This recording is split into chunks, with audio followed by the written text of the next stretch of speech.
Hi everyone, welcome to the virtual classroom. I'm your host, Kimberly, and I am so glad that you're here. In the virtual classroom, I typically sit down with other virtual teachers and talk to them about their virtual classroom. They share their insight, their stories, their advice, whatever they want to share, and we learn from them and their experience and wisdom, and I've grown so much as an educator because of them. However, today's kind of a special treat, and we're talking to an administrator. She is brand new to it, just started in November, but she had some amazing advice both from an administrator point of view, but also as a teacher perspective as well on how to help new teachers, which is perfect right now, right? Because we have so many new virtual teachers, maybe not here full time, but here for a short time, and they need our support. They need our help. So I was so excited to have Erin on and her share her experience and wisdom with us. So again, whether you're here for a short time or brand new here, regardless of your circumstance, Erin has some great advice, from teacher tips, from tools to use, to how to build relationships, because virtual teaching is teaching, and something is better than nothing. So without further ado, here's Erin. Well, I am an assistant principal now at Texas Online Preparatory School. I've been with K-12 for 6 years. I've taught at 2 different schools, middle school reading. So I've taught 6th, 7th, and 8th grade reading classes over the last 5.5 years. I'm in the middle of my 6th year. And then in November, I interviewed and accepted the position and moved into our assistant principal role on our middle school campus. So before that, I was a special ed teacher in brick and mortar for 6 years. So this is my 12th year in education. That's awesome. And so you're assistant principal in Texas, and they recently just shut down, right? The whole state did, for this virus. It's been interesting because districts are all doing different things. There are some districts who've said they've shut down indefinitely. There are some districts who've said we're only closing down for an extra week. And then, the district that I personally live in, my schools or my kids' school was shut down for just one day. And then they came back in the middle of that morning and said, okay, we're going to actually close down for a whole other week and a half. So your kids will go back to school, not tomorrow, but next week on Wednesday. So it's all just been very up in the air, I guess would be the way to describe it. And that's kind of how it feels right now for us. Oklahoma we got our state of emergency yesterday. Our State Department came on TV and all of the airways and was like, we're shutting down instruction until April 6th. And so at the virtual school, we're like, do we need to shut down? But I guess we do. So, and so my question for you is, because there's other states that are not like mine. They're not shutting down indefinitely. They are just closing schools. So what's your advice? Because a lot of our teachers are freaking out because their kids are at home. And I know you have your 2 boys at home. What would your advice be for them? Oh, my advice for teachers working, with their kids at home would be just to keep it simple. What I've decided I'm going to do is we're going to eat breakfast, and then I set a timer for 20 minutes and they do reading.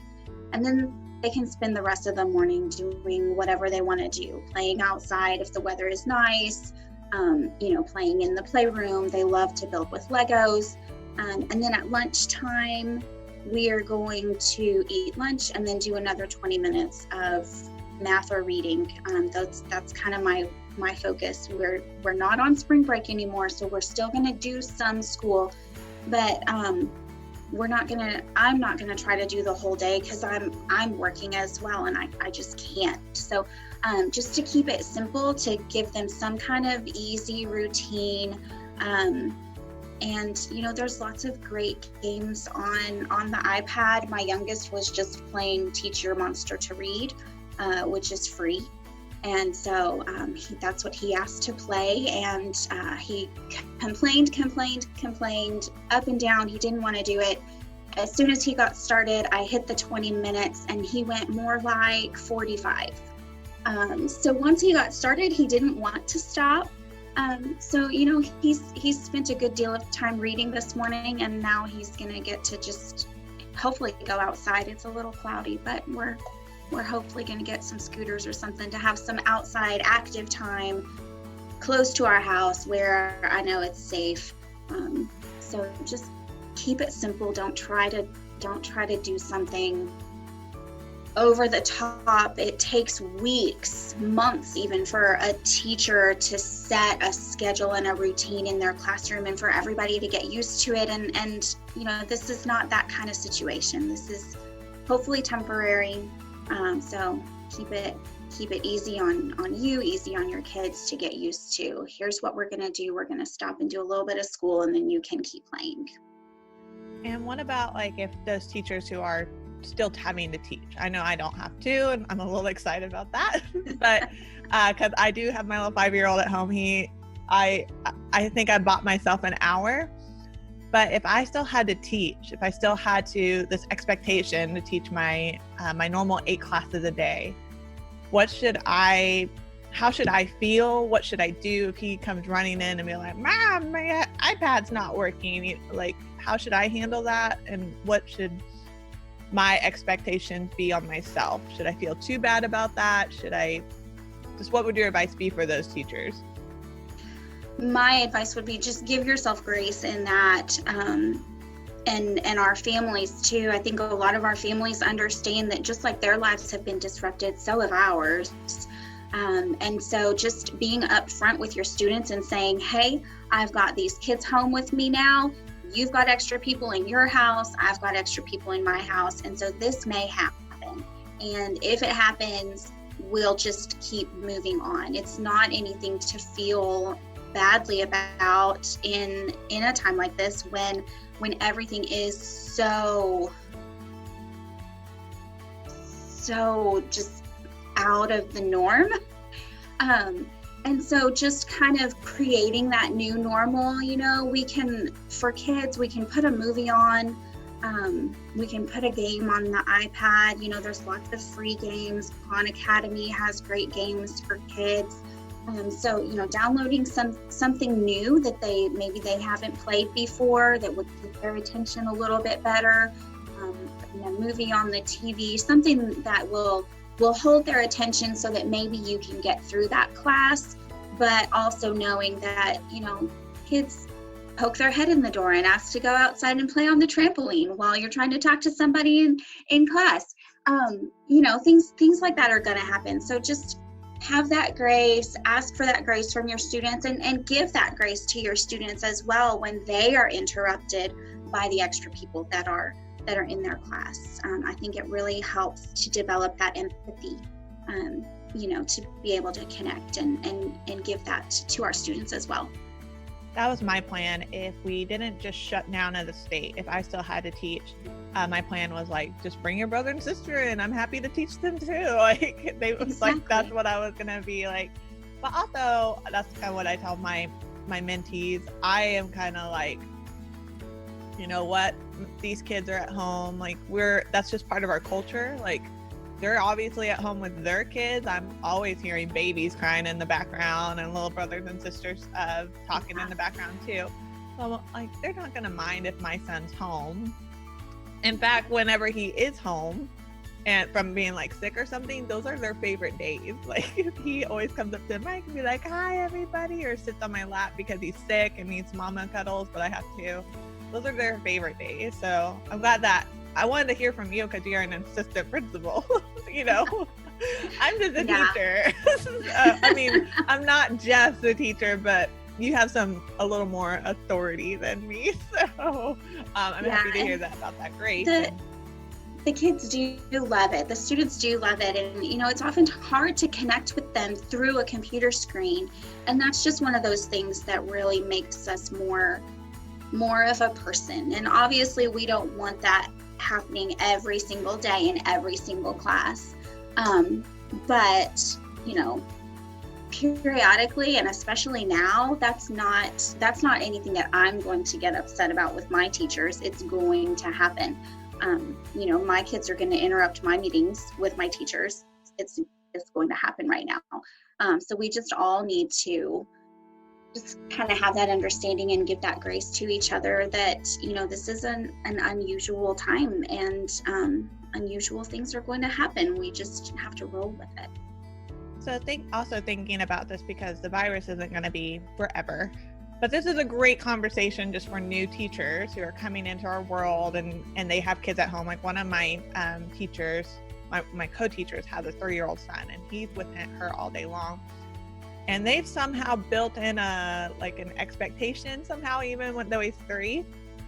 Are there any tips or tricks that you could give for teachers? I've heard of like maybe a light, like they push a light if they need to talk to you, or you push like the light and it lights up when you're teaching. What are some of those? Because I never had to deal with that. But those are great strategies. I just don't know them all. So what advice would you have for those teachers who do have kids with them all day, every day, just because of their age? Yeah, I think the light idea is really good. You know, if the light is on outside my door, then I'm teaching and you can't come in. I've seen teachers do like some kind of a sign that they'll hang on the door that, you know, it could be something as simple as a stop sign that you hang on the door so that your littles can see that stop sign and know not to come in because you're in the middle of class. I was lucky enough that, you know, I was able to put my boys in Mother's Day Out, so they would go to Mother's Day Out 2 days a week. Because when I started with K-12, I had a 4-year-old and a 1-year-old. So they went to Mother's Day Out 2 days a week. And then my husband was actually able to work his schedule where he was home in the mornings, you know, 2 days a week. So I was lucky enough that I had some additional help, but not all of our teachers do. So yeah, a light, a stop sign, just some kind of visual symbol that your kids can recognize. Or it could be as simple as, I'm going to close the door when I'm teaching, and when the door is closed, you know not to come in. If the door is open, you can come in and out. You know, that kind of thing. I would often go in my bedroom and close the door if I just absolutely needed to do something, be on camera or, you know, on mic with my kids home. And so I would just I'd work out in the house, but then if I needed to, I would go in my room and close the door. So that could be something too, moving to a different space. When I move to this space, you know that you can't come and talk to me. Yeah, that was kind of my, like, those are all, I didn't have all of those. Like, I like the stop sign. I like the, like, moving to a specific space. But my advice was like, just treat your kid like you would your students, and you're going to practice those routines and expectations. So like just this weekend, practice them when you put your headphones on, or because I mean, that's a great idea for my little store thing, is make an actual sign for teachers who want something, but make something that says like classes in session, or and they put it on there. I love that. So that's great. So thank you for those ideas. And then also, you have been like sharing tons and tons of resources that are great for any teacher. What would be your top ones that you would share? And this is recording, so if you want to like app share, you definitely can. Obviously that part won't be on the podcast, but I could put it on YouTube or somewhere, but I'm just going to throw that to you, whether you want to or not. But okay, what would your ideas be for any virtual teacher to help reach our kids? And so it'd be great right now for any new teacher that's being forced to be in our world, but also just any teacher that comes into our world in the future. Yeah, well, I almost feel like I overshared. Like, I'm the opposite of the people that are hoarding all the toilet paper, and I just threw everything I could think of out there. My advice for teachers right now having to move is just keep it simple. Um, that's just kind of my advice overall. Keep it as simple as possible. But some of my favorites, like one of my very favorites is Padlet. If none of our teachers have seen Padlet, and let me see, it's taking a while to come up. But I started using Padlet just as a way to share resources with my students, because we had an expectation when I first started teaching that at the end of class you would share resources about that topic with your kids. And so I just made some boards. Instead of sharing out 5 separate links, I threw them all onto one Padlet board, and I would send that one link to my students. I'm trying to see this. So you can add videos, you can add pictures, you can add text. And so this is just a resource board here that I would share with my students. I've got a vocabulary video, inferencing with comics, drawing conclusions, questions, star vocabulary. And then as I got more comfortable with Padlet, I started realizing all the things that I could do with it in a live classroom. And so we have lessons in ELA where we're talking about research papers and talking about websites that you're looking at for research papers, because our students are going to do a lot of their research on the computer. So I went and found some fake websites and put them in a Padlet, and their assignment during our live class session was to pick one and then tell me if it was real or not. And so, dihydrogen monoxide is not a real thing, but there's this whole website on it. And so they gosh, I love this, because 4th grade has in Oklahoma, we have a whole, is this source reliable? That's not even connected with writing. It's just, it is obviously, but it's not it's a reading, not in the writing section. So this is awesome for that. So, and I've always used it for live sessions. I've never thought about putting it in just as a database of all this. So this is really awesome, because this is something that could be used not only right now, a teacher could just make a Padlet and put all the resources she's finding for free, ABC mouse and all those things out there. They could just put that in there and then send this one link, and that would be so helpful to all these families, but also super helpful for us. And then now too, thinking I could have been doing this all year.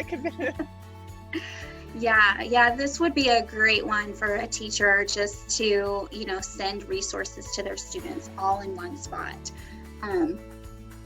Some of these have some student names on them, but I had some poetry activities, a metaphor translator for the poem It Sifts from Leaden Sieves. And so I put the metaphors on the Padlet, and then the students go in, because they can comment, and the students would go in and add comments of what they thought the metaphor meant. And then of course I made a virtual library. So this would be something else that a teacher could do right now for their students.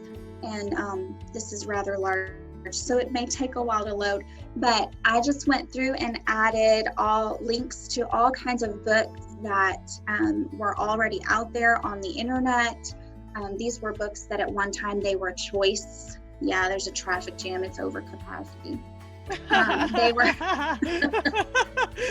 That's incredible. Sorry, Padlet. Yeah, I know, everything's crashing. Here it comes. Okay. At one time we had make a choice units in our reading classes, and those books were not sent to the students. They had to go to the library to get them, or they had to buy them from a used bookstore, and I just kind of got tired of that excuse. I did too. That made me so mad. I'm so glad that we're not doing that anymore. At least in 4th and 5th grade. I think 3rd grade still does, but they're getting new curriculum next year. So anyway, go ahead. Yeah, and we don't do that anymore. They've taken it out of the middle school as well, but I just got so tired of, Mrs. Cogburn, I couldn't do my assignment because I didn't have the book. So I took away the excuse and I gave them the links to the books. And so you can find copies of books out there. They're just PDFs that kids can pull up on their computer. So you could send your students an online library. I also have a spot for teacher recommendations. I have a spot for audiobook libraries, for just different online libraries that I found. So just something that I sent to my students. So that could be something, because I mean, we don't know what's going to happen with this virus. They may close down our libraries, and the only way we can get access to books may be through the internet and through ebooks. And so giving your students those options for if and when, hopefully not, but if and when they would need them, because we want to keep books in the hands of our kids. So important. Right. In elementary, we have this thing called Big Universe. I don't know. Yes. It's like a virtual library, but yeah, you're right. Like my library shut down in my town. And so we thankfully have a library card and we can access their database online, getting books that way. But you're absolutely right. And I love that you're like me and you're just like, you know what? I'm done with this excuse. I would tell them like months in advance. They'd be like, we're reading this book in April. So make sure you have this book in April. And I just still have kids be like, I didn't know. I'm like, what are you talking about? We've been talking about it since January. How did he not know? But so I love that you're just like, you know what? No excuses. I'm gonna find a way to make that happen. So that'd be great for anybody who's like, I think third grade, but third grade I think is gonna have a different curriculum, but I don't know if the younger grades do. So I'm definitely gonna share that with our younger teachers and maybe see if they can go ahead and find their books via like you. So awesome. All right. So I see now you have GoFormative. I love GoFormative. Yeah. You tell me about GoFormative. I love GoFormative as well. I love that you can also embed reading passages. You can embed videos. This was an assignment that I made just to try to come up with an idea of doing reteach with our students who are struggling with topics, to give them a reteach that they could just kind of do independently on their own. And so this is something that teachers could use right now. Find a video that you want to share or make your own. Make your own video, post it to YouTube, and share that link into the GoFormative.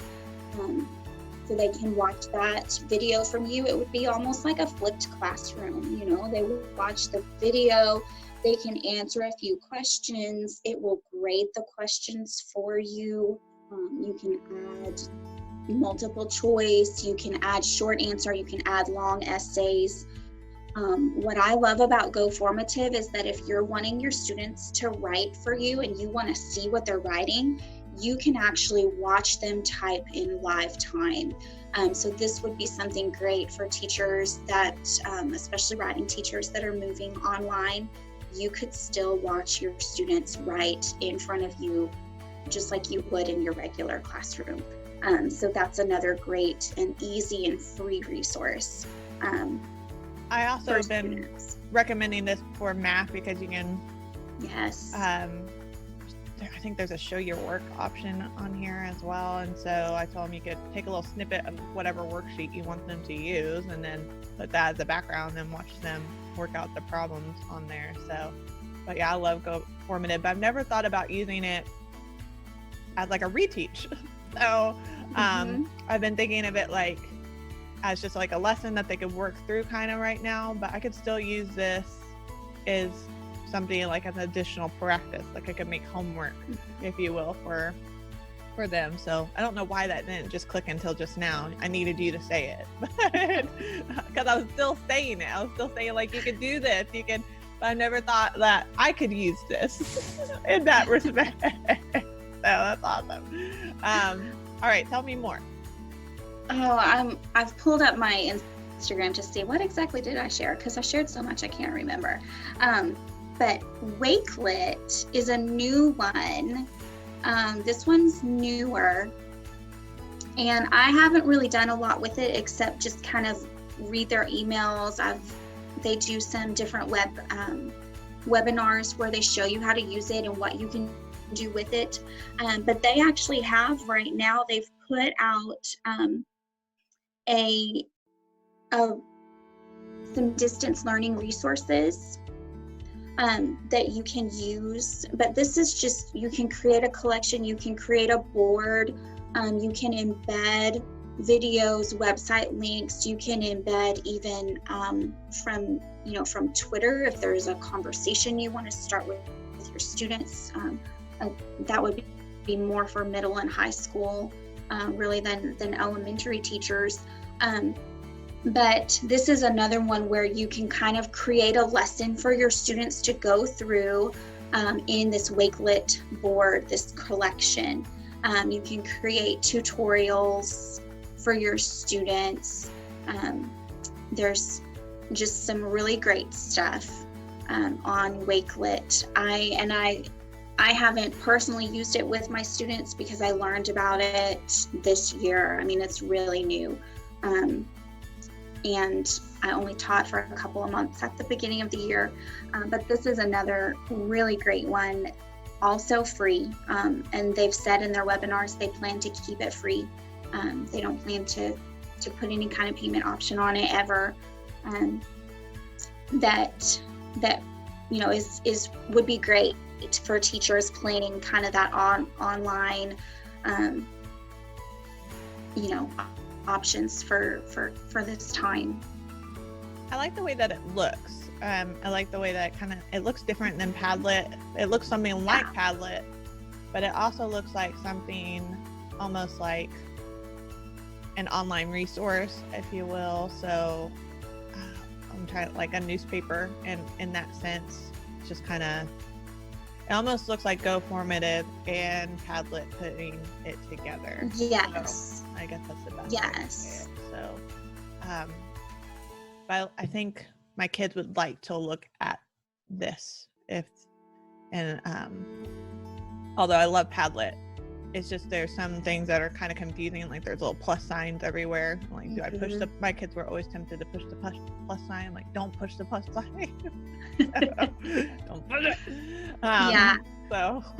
The biggest difference is that they can interact on Padlet where they can't interact on Wakelet.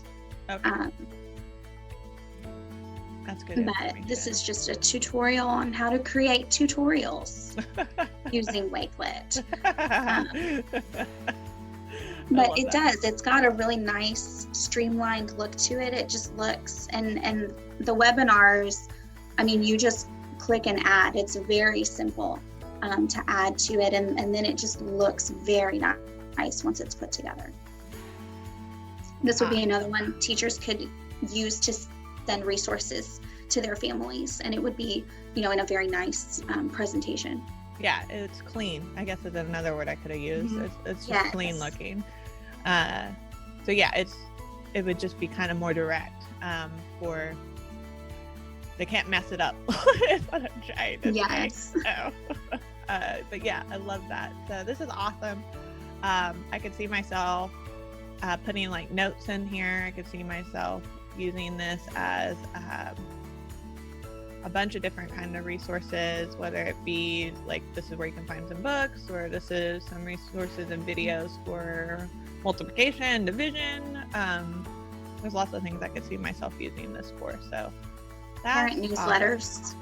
Oh yeah, parent newsletters. That would be good because I'm hopeful though that at least my school is planning on getting what's that fun one that's newsletter? It's like S'more, I think. Oh yes. I'm hopeful that we'll have but this feels like that. So this it feels really like does. that. Yeah. So this would be a great if your school wants to do a newsletter, but then they have S'more. That's a great idea. So awesome.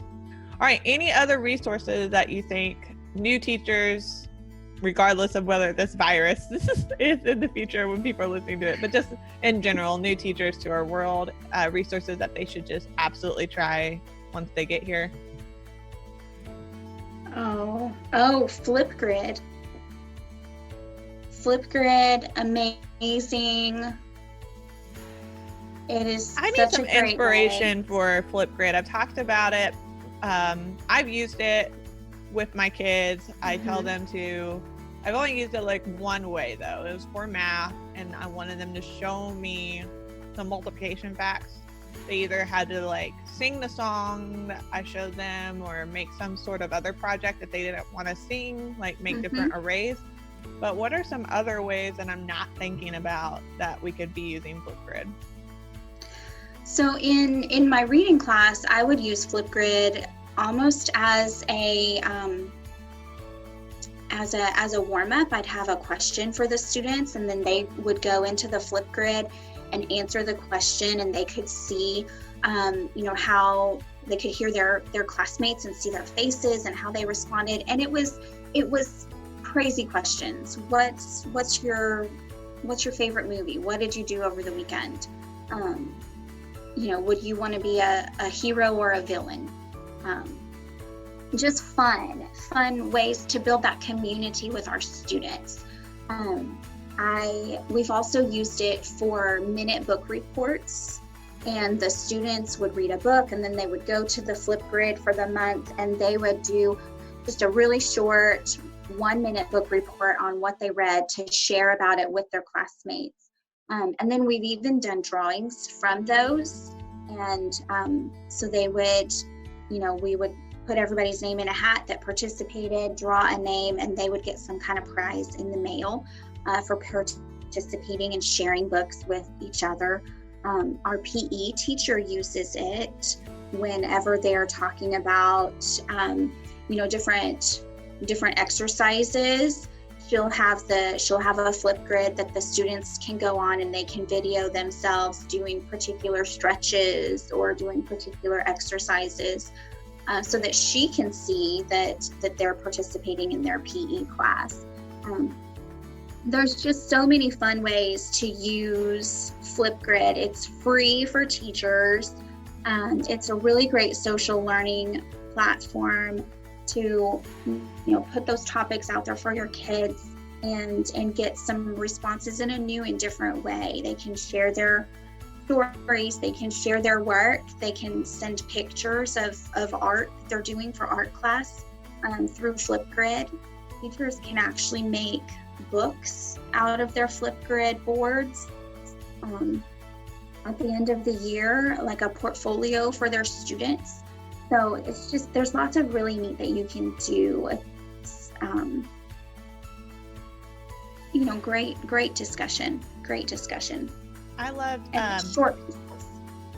I love that it's easy to use. Like you can make it as hard to get into as you want, like where they need to use like a username and password, or as easy as you want to get into as they want, where they just gotta click on the link. I love that capability in case of the FERPA and stuff like that. So just depending on what I want my kids to do, I normally put like at least a little password and I give them the password out. So I don't think anyone weird or sick will find just that that random link, but you just never know. So I just always make some stupid password that they just got to put in, and I give it out during class. But I've never thought about using it for like a book report, and so I really love that idea, and I could definitely start implementing that now, because I do want my kids to be talking about books they read. I want to know what books they read, and I feel like I'm talking about reading so much, and I do promote like, hey, you should be reading for fun, but I'm not checking in on that. So that would be really great. I could also use it for their oral reading fluency as well, especially during this time. I mean, I'm not, because I can't, like my state said you can't teach right now, so I'll honor that. But if I was a teacher that still was expected to do distant learning, that's definitely something I would have them do. Be like, read a book for a minute, record yourself, I want to hear you read.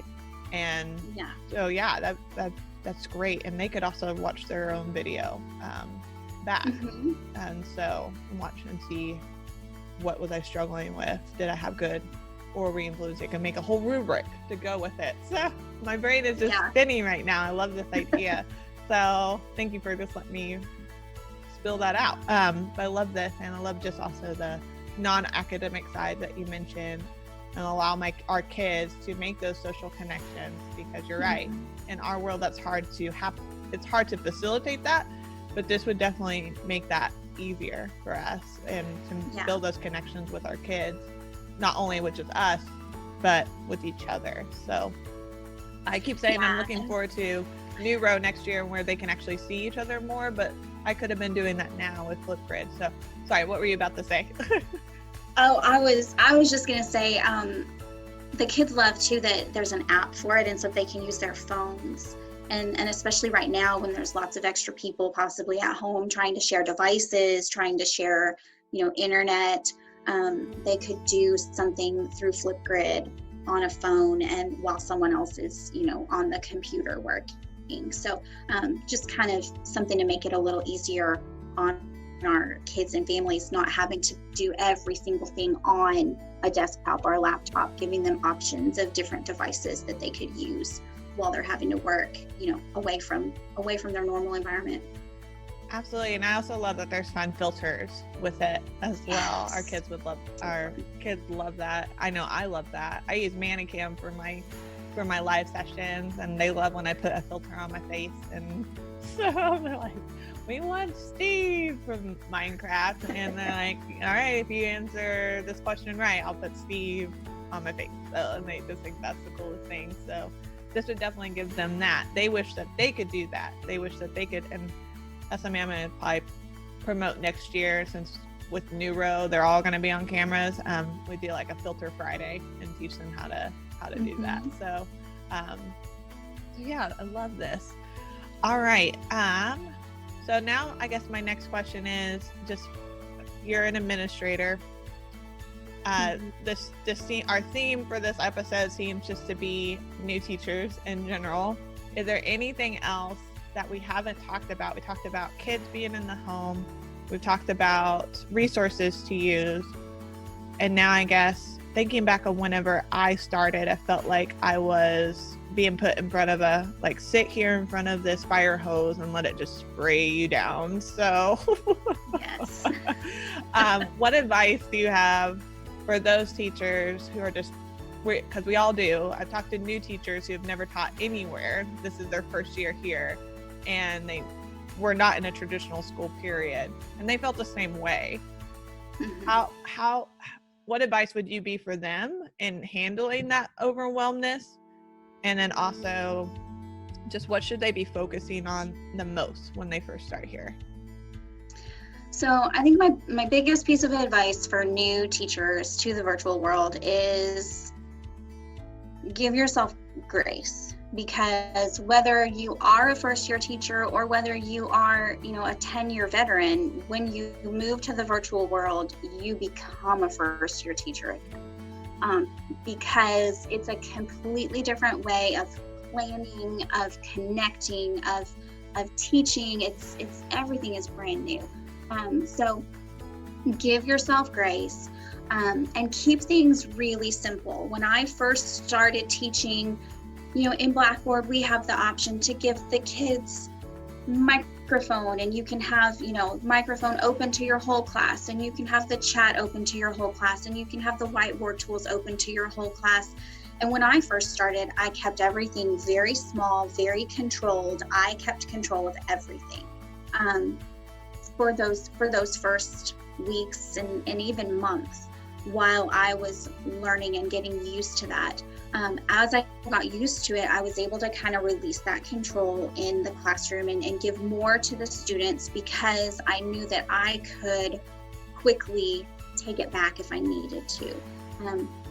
So keep things small, keep things simple, keep that control, for yourself until you feel free to release more of it. Don't feel like you have to start 100% with everything on the first day. Find that one thing, and for us it's Blackboard. And of course our teachers, I'm so jealous that I don't get to teach in New Row next year. So jealous. But our teachers moving to that new teaching platform is going to feel like first year teaching again, having to learn how that works, and how do we send kids to breakout rooms, and how do we, give them these different microphone privileges or this and that, or so find that one thing that you're gonna focus on and really learn that one thing, and then add something new to it. Don't try to overwhelm yourself, and because it can feel very overwhelming. That's a great analogy that you have of sitting in front of a fire hose. There's so much coming at you. The other thing is, schedule out your day. Like, just put it all on your calendar, color code your calendar. During this time, I'm going to do this specific activity. I'm going to do this specific training. During this time, I'm going to reach out and email my students. During this time, I'm going to work in my gradebook. These are the times I'm in my classes, and put everything, even your personal stuff. If you have to go to pick up your kids from school, put it on your calendar so that you know that time is taken. You can't put anything else there. You can't plan to, to be doing grading or phone calls or lesson planning because you've got this activity. My kids, even now, school pickup is on my calendar. Kids' dentist appointment goes on my work calendar. Any appointments that I have at doctors goes on my calendar so that I know that time is taken.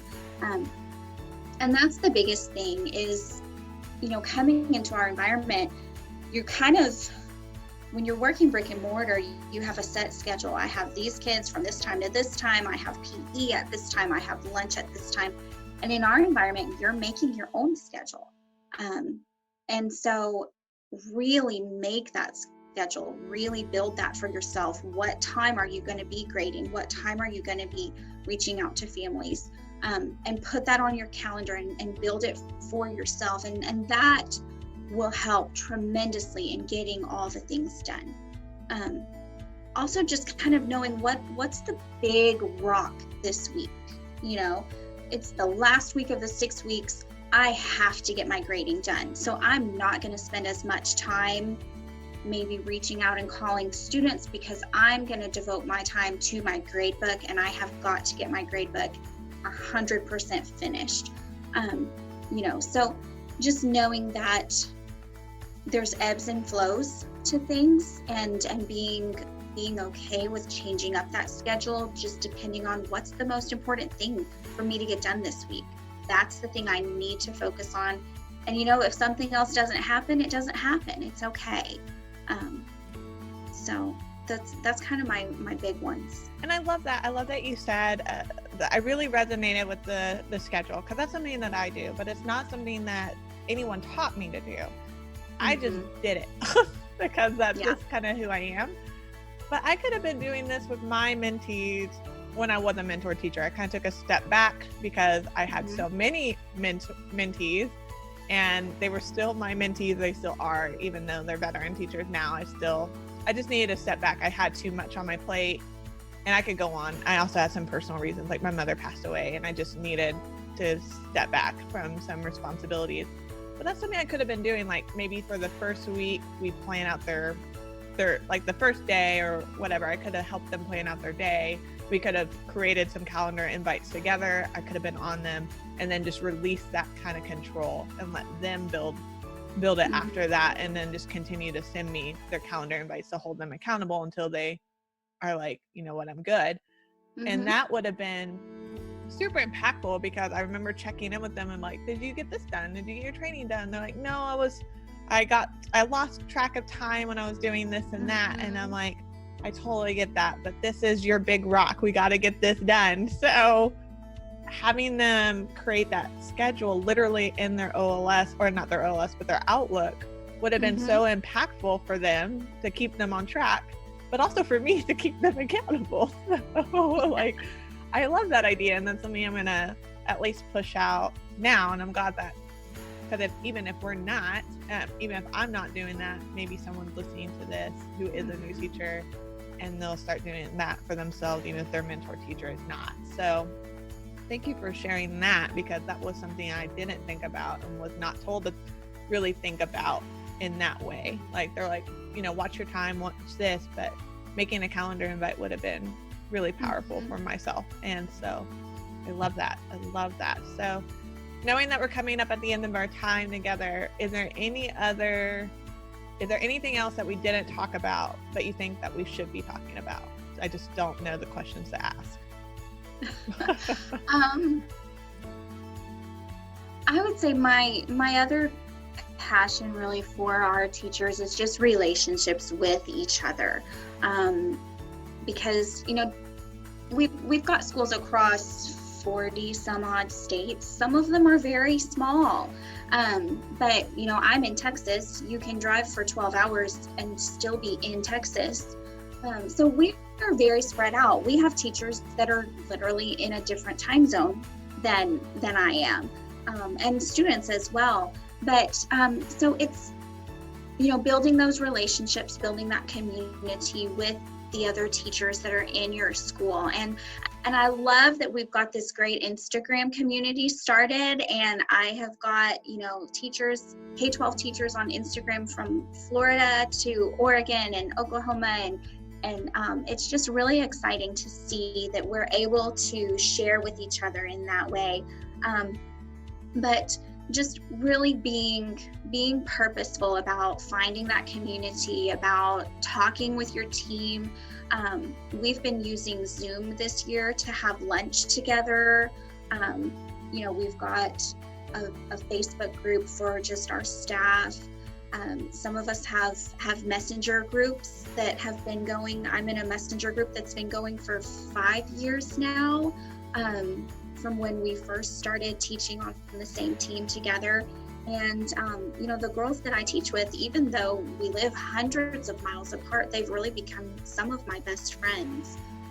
But it's taken purposeful action. It's taken to really build that community and spend that time talking together so that you can get to know each other. And we've walked with each other through some really hard times, and we've walked through each other through some really fun times.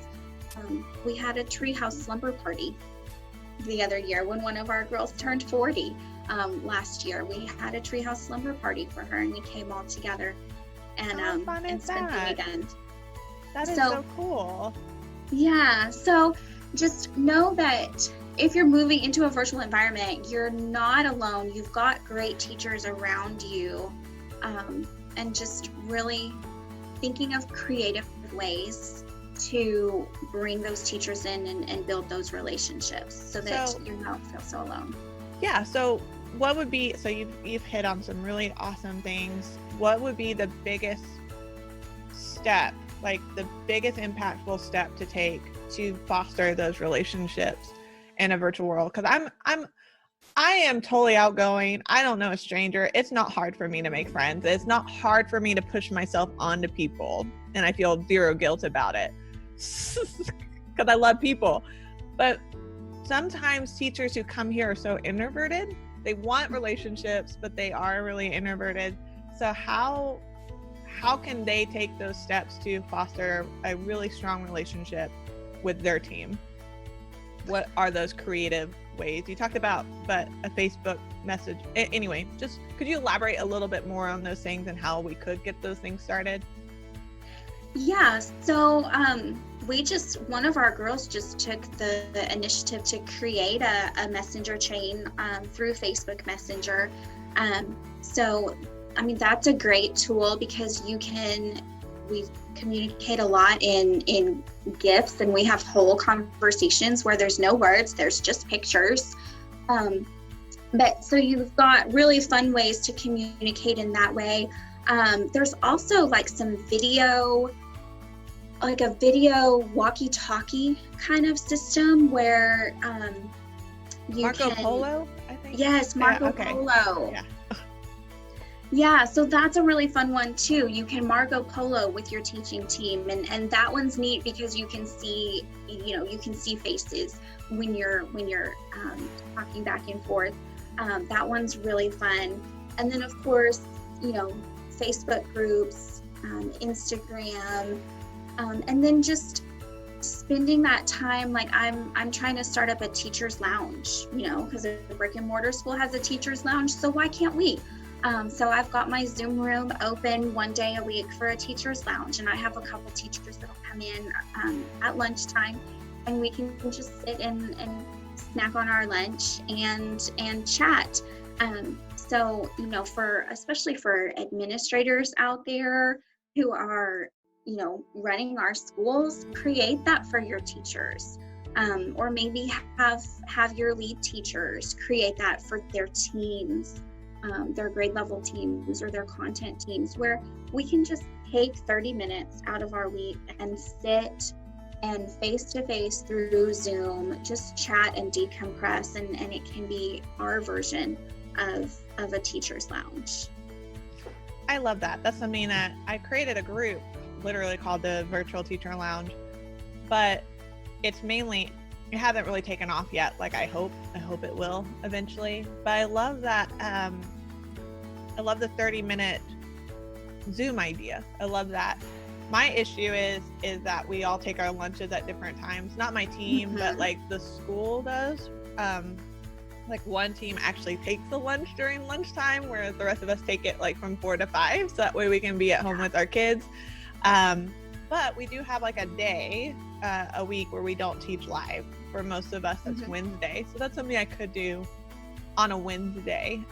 So I really love that idea. So that would be a great step in that right direction, because even an introverted person could just hop in and maybe just listen to the until they feel comfortable. So, but I love that idea, and thank you so much for sharing it. Anything else before I let you go because you're an administrator, I am not. And so I sometimes feel like I don't know what kind of questions to ask because I'm just not in that world. So, but anything else that you think the teachers just should know that we might not know because we're not a part of that? Well, I've only been here a few months, so. That's more than the rest of us. Yes, goodness, I think we've talked about a lot over this last hour. I've really enjoyed it. I can't think of anything else right now that I would add to what we've already discussed. Perfect. I just wanted to, I always ask that question, like, is there something I should be asking that I'm not thinking about asking? So I just always throw it back out there again. But Erin, it was such a joy talking to you as well. You're a joy. You have so much insight, both academically and then just being in that kind of upper level and how to foster those relationships, both with your students and teachers. So I learned a lot from you. And so I hope that everyone else learns a lot from you as well, both people who are just teachers now being thrown into this virtual world because of this virus. But it's also my hope that new teachers years from now will be able to listen to your advice and gain a whole lot from you. So thank you so much for hopping on. I really appreciate it. Well, thank you, Kimberly. I was really excited to do this, and I really enjoyed getting to talk with you too. Thank you. And we'll see you later. Okay? Have a great one. Bye. All right, you too. Bye. High five to you all for making it this far. Wherever you're listening to this, wherever the post is for this, where you were guided to this particular conversation, go give me a high five back. Whether it be on Instagram, Facebook, YouTube, wherever. I need to know. Because I love and adore you. I learned so much from Erin, and I hope that you did too. Please keep the conversation going. What inspiration were you given? How would you use GoFormative? How would you use FlipGrid? What resources do you use to let your families know that you are in session and can't be disturbed? I need to know, other teachers need to know, and that's what this is all about. It's about our community. It's about making those connections, educating each other, and most of all, collaborating with each other. So I know I want to be the best that I can possibly be, and I couldn't be that without you all. So that's why this was all started in the first place. So that way we can raise each other up, encourage each other, educate each other, and connect. So I can't wait to hear about all the things that you learned about from this conversation. Make sure you subscribe both to the podcast and also to the YouTube channel. because I realized during this conversation that we need more visuals. I need to make some videos on like how to make a calendar invite and share that with your mentor team, and how to color code it, and how to set up the reminders and all that fun stuff. So that's going to be the next video I make. So by subscribing, you'll get notified when those just appear. So thank you so much for doing that. Again, high five to you all. So appreciative of this community and can't wait to see what we learn from each other. We'll see you next time. Remember, be brave, take a risk, and most of all, have fun. See you next time. Bye!